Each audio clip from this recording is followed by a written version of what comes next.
네, 오늘 성도 여러분과 저에게 주시는 하나님의 말씀은 고린도 후서 6장 1절로 10절입니다.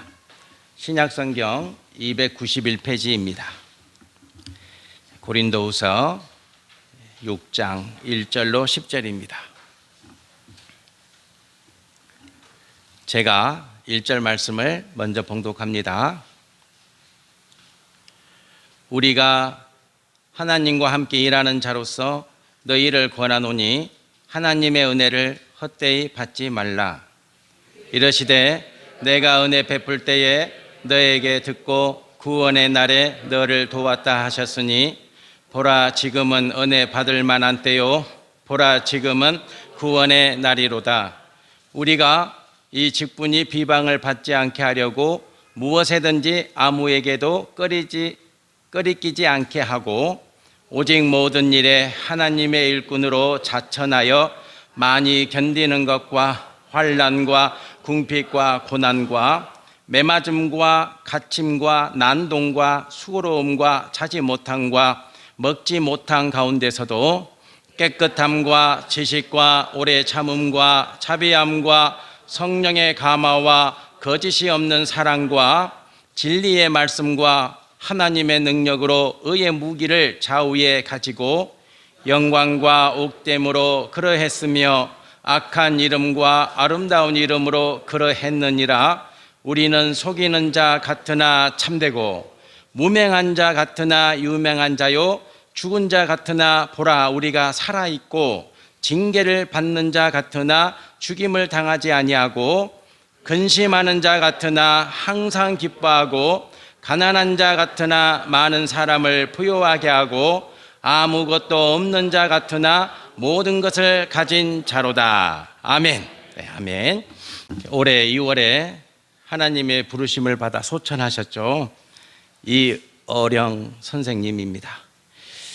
이분은 그 따님 때문에 구원을 받았죠.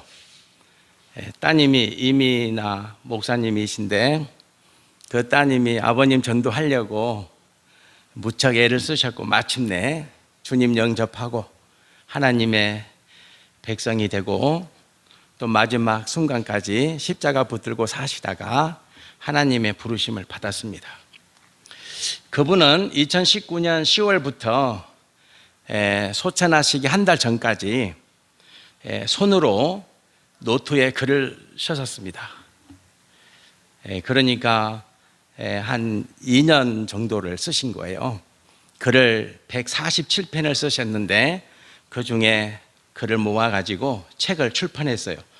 눈물 한 방울이라고 하는 책인데 아마 며칠 전에 출판이 됐어요. 그래서 이 글을 서문을 읽어봤습니다. 아직 다는 읽어보지 못했는데 서문에 이런 글이 적혀 있습니다. 잠깐 읽어드릴게요. 스스로 생각해온 88년 병상에 누워 내게 마지막 남은 것이 무엇일까 한참 생각했다. 그것은 눈물 한 방울이었다. 우리는 피 흘린 혁명도 경험해 봤고 땀 흘려 경제도 부응해 봤다. 그러나 딱 하나 아직 경험해 보지 못한 것이 바로 눈물 박애다. 나를 위해서가 아니라 모르는 타인을 위해서 흘리는 눈물, 인간의 따스한 체온이 담긴 눈물. 인류는 이미 피의 논리, 땀의 논리를 가지고는 생존할 수 없는 시대를 맞이했다. 이런 글이 서문에 기록되어져 있습니다. 얼마 전에 우리 마음을 많이 아프게 만들고 또 여러 가지 생각을 많이 하게 만들었던 사고가 있었죠. 해경은 29일 날 낮 12시 20분에 전남 안도군 신지도 송곡항 인근 바다에 빠져있던 승용차를 인양했습니다. 그 차 안에는 11살 조유나 어린이가 있었고 아버지 조모 씨 36살입니다. 어머니는 이 모시고 35살입니다. 이 가족이 승용차 안에서 죽은 채로 인양되었습니다. 세상은 이 사건에 대해서 이런저런 말과 글들을 많이 이야기하고 글을 쏟아냈습니다. 그러나 성도는 마땅히 해야 될 일이 있죠. 그것은 눈물입니다. 세상이 이런 말하고 저런 말할 때 성도는 이 가족을 위해서 눈물 한 방울 흘려야 합니다. 그것이 하나님의 백성이고 마땅히 성도가 이 땅에서 살아내야 될 삶이기 때문입니다. 바울의 삶은 눈물이었습니다. 바울은 유복한 집안에서 태어났습니다. 그의 집안은 은행가의 집안이었고 그의 집안은 오늘날로 말하면 정말로 부유한 집안이었습니다. 그럼에도 불구하고 그가 십자가를 택하고 주님의 부르심을 받은 그날부터 그는 이런 삶을 삽니다. 오늘 말씀에 이렇게 기록되어 있습니다. 환난이라는 말씀이 기록되어 있죠. 4절에 환난이라는 것은 육체와 정신의 막대한 고통을 받는 그런 환경과 상황을 의미하겠죠. 그 다음에 이제 궁핍입니다. 궁핍. 사도 바울은 마지막 날까지 궁핍했습니다. 순교하는 그날까지. 그리고 고난입니다. 고난. 이 고난이라는 것은 우리가 말씀 속에서 자주 접하는 단어인데요. 이 고난의 의미는 뭐냐면 충분히 좌절시키고 충분히 낙담시키는 고통입니다. 그러니까 사람이라고 하는 존재를 좌절시키고 낭망시킬 수 있는 그런 어려움을 고난이라고 이야기하는 것이죠. 그 다음에 이제 매 맞았다 그럽니다. 매 맞았다. 아니 어른이 어린아이도 아닌데 내가 매 맞았다 이렇게 말씀하죠. 여기서 매 맞음이라는 것은 40에 하나 감한 매 그리고 태장 이런 매입니다. 죽을 수 있는 매죠. 이 매를 맞으면 사람은 죽습니다. 죽이기 위해서 때리는 매죠. 그런 매를 맞았다는 거고 그 다음에 이제 갇힘이죠. 갇힘은 감옥에 간 것이죠. 감옥에. 감옥살이를 많이 했죠. 그리고 또 한 가지는 뭐냐면 난동입니다. 난동. 여기서 난동은 집단 폭행을 당한 거죠. 사도 바울은 말씀에 보면은 집단 린치를 받죠. 그래서 돌에 맞아서 죽습니다. 정말 죽었어요. 근데 하나님이 살려주신 거죠. 돌에 맞아서 죽은 사도 바울을 성 밖으로 끌어내 버렸는데 다시 살아난 거죠. 그런 고통입니다. 그리고 이제 수고로움이죠. 수고로움. 극도의 피곤함. 그리고 자지 못함. 그리고 먹지 못함.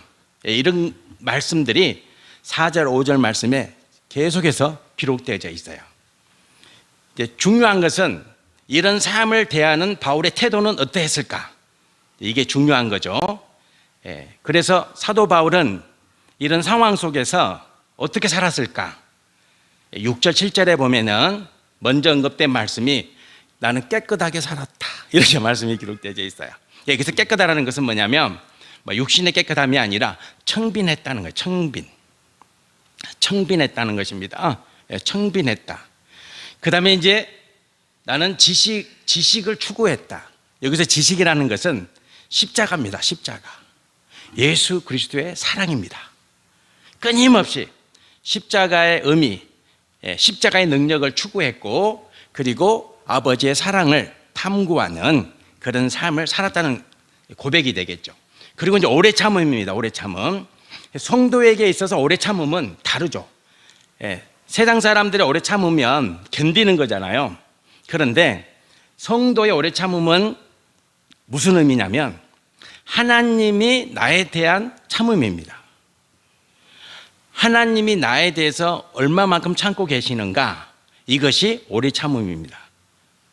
우리가 견디고 우리가 인내하고 이런 의미가 아니라 이 오래 참음이라고 하는 의미는 하나님이 나에 대해서 얼마만큼 참고 계시는가를 늘 묵상하는 거죠. 그 오래 참음이 전제되어야 타인에 대해서 오래 참음을 누릴 수가 있는 것이죠. 그래서 성도 여러분과 저희 오래 참음은 하나님이 나에 대해서 얼마만큼 참고 계시는가, 이것을 깊이 묵상하는 거죠. 사도 바울은 그래서 오라 나는 죄인 중에 괴수라, 이 고백을 할 수 있었던 거예요. 이 고백을 할 수 있었던 것은 하나님이 나에 대해서 얼마나 참고 계시는가, 그 알미 있었기 때문에 그 고백이 가능한 거예요. 그리고 또 한 가지는 뭡니까? 자비죠, 자비. 이거는 베푸는 삶이죠. 당연히 섬기는 삶이죠. 그런데 조금 전에 사도 바울이 말했잖아요. 굶주림, 궁핍, 배고픔, 이런 삶을 살았는데 타인에 대해서는 끊임없이 자비했고 그 자비함이 일생 동안 계속되었어요. 그래서 사도 바울은 항상 자비의 삶을 살았어요. 멈추지 않았어요. 없는데 어떻게 살아요? 없는데, 가진 게 없는데. 그러나 하나님의 자비하심은, 타인을 향한 자비는 항상 공급되었어요. 하나님이 사도 바울에게. 그래서 하나님이 공급해 주신 모든 것들은 다 타인을 향한 자비였다는 것을 알 수 있어요. 그 다음에 이제 성령의 감화, 성령의 감화. 이것은 성령 하나님의 능력을 끊임없이 추구하는 거죠. 성도 여러분과 저는 신앙생활 하시는 시작부터 마지막 날까지 성령 하나님의 능력을 지속적으로 추구하셔야 돼요. 성령 하나님의 감화를 받았다는 것은 끊임없이 기도하고, 끊임없이 예배하고, 끊임없이 은혜를 사모하고, 이런 삶이 이루어졌다는 것을 의미하는 거죠.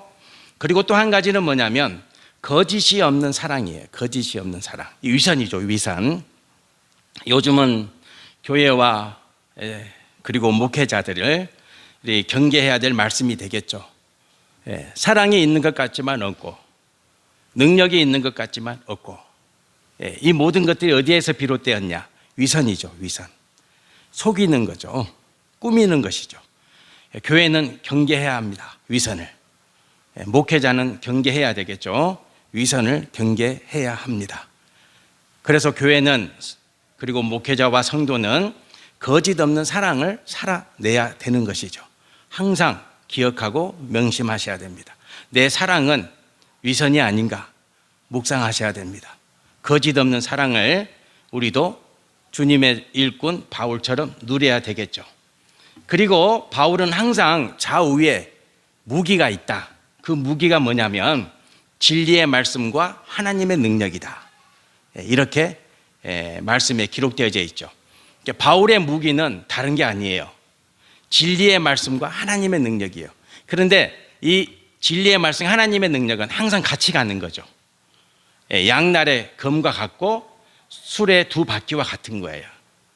진리의 말씀 안에서 하나님의 능력이 구현되는 거고, 하나님의 능력을 체험해야 우리는 끊임없이 하나님의 말씀을 붙잡을 수가 있는 것이죠.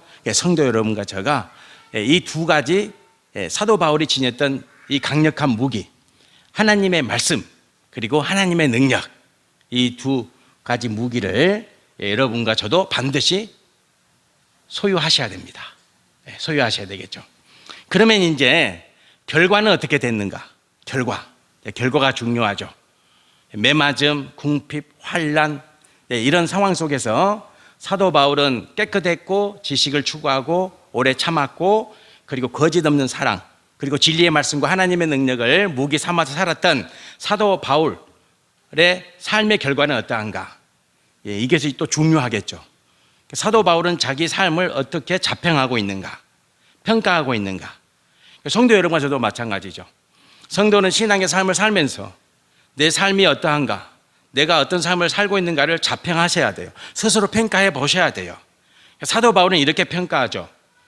8절에서 10절 말씀에 나는 참된 자다. 감동이죠. 자기 자신에 대해서 나는 어때요?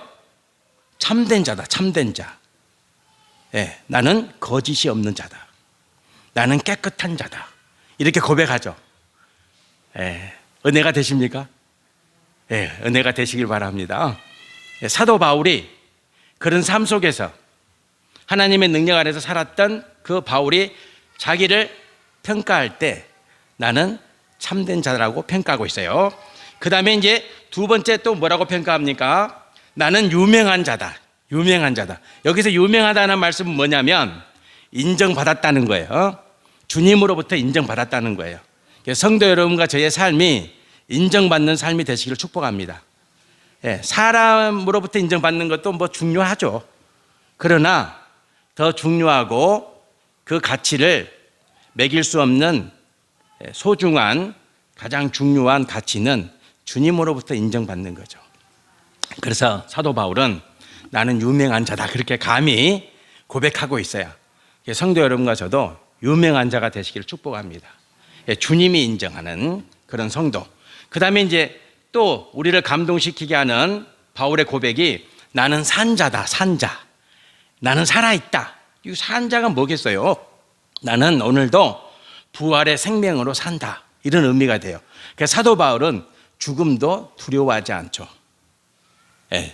죽음도 두려워하지 않아요.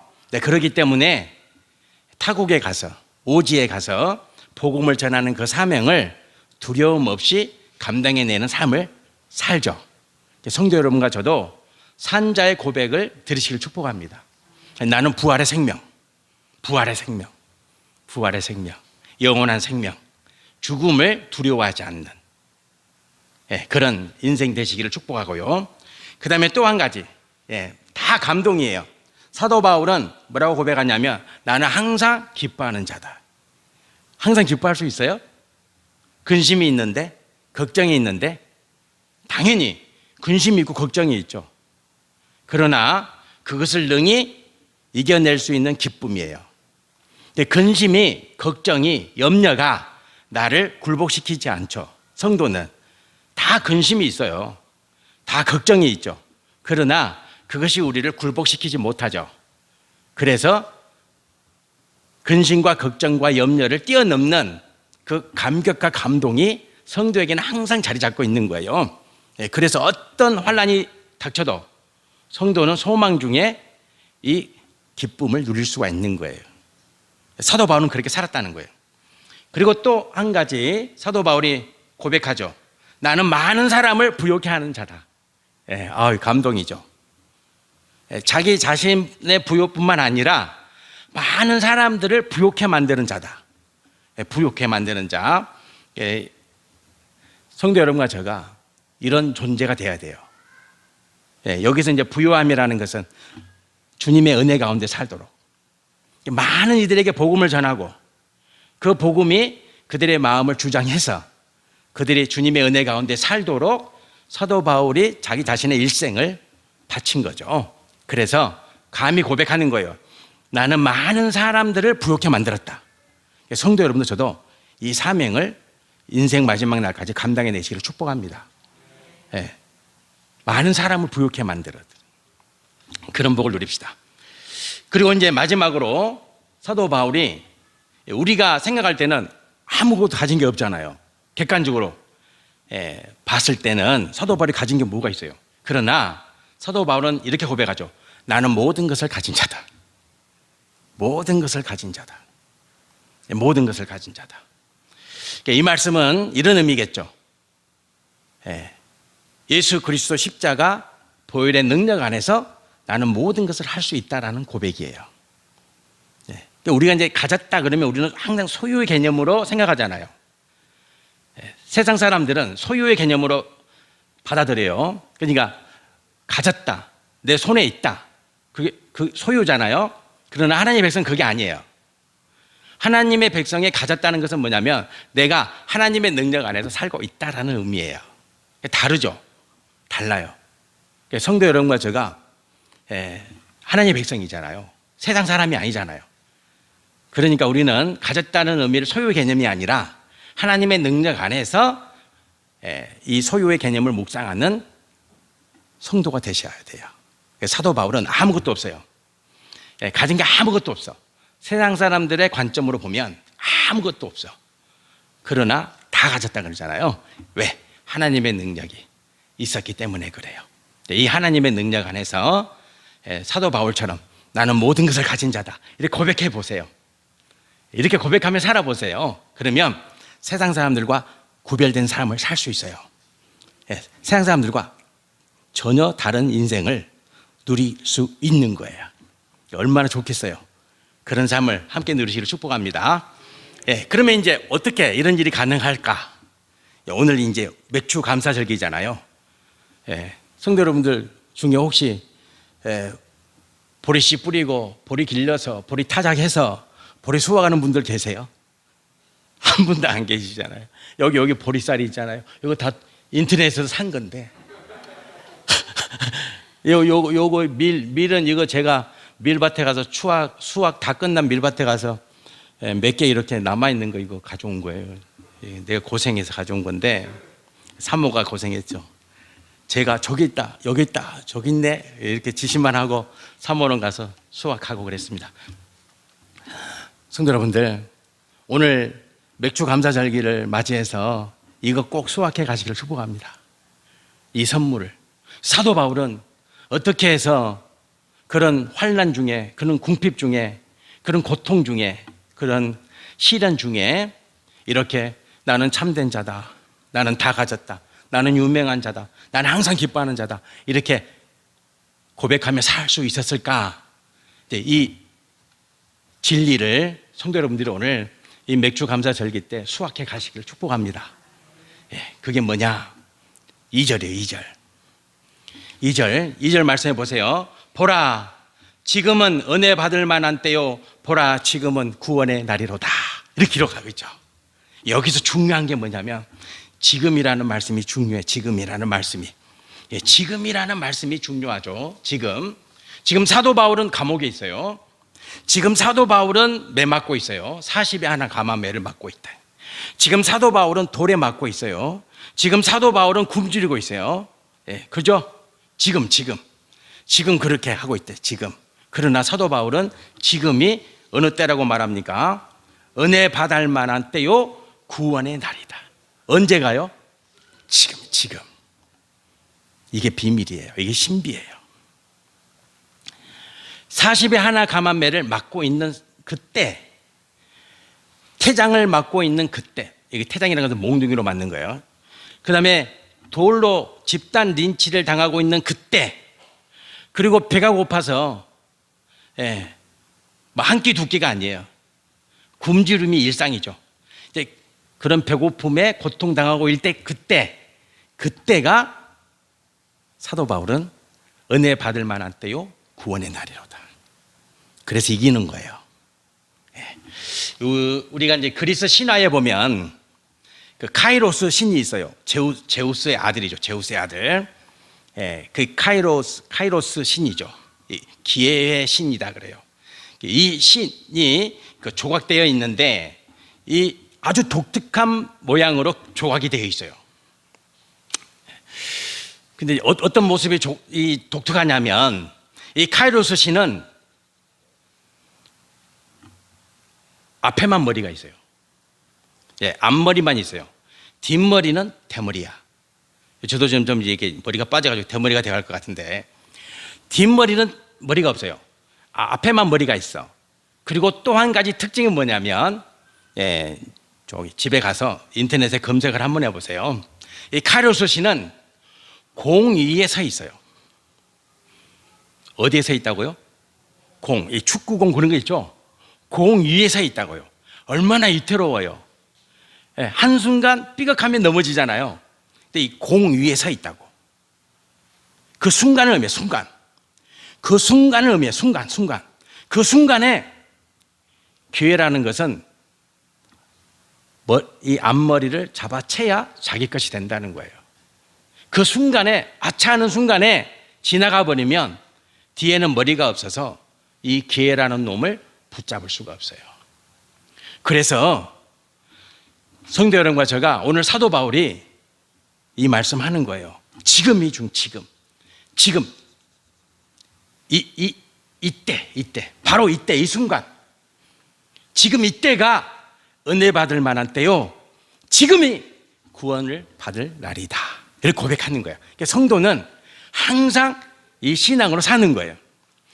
그래서 사도 바울이 40에 하나 감한 매를 맞아도 뭐라고 고백했다고요?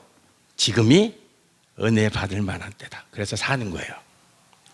돌에 맞아서 집단 린치를 당하는 그때에도 보라, 지금이 구원을 받는 날이로다. 그래서 죽었다니까, 사도 바울이. 정말 죽었어요. 죽었는데 다시 살아나는 거예요.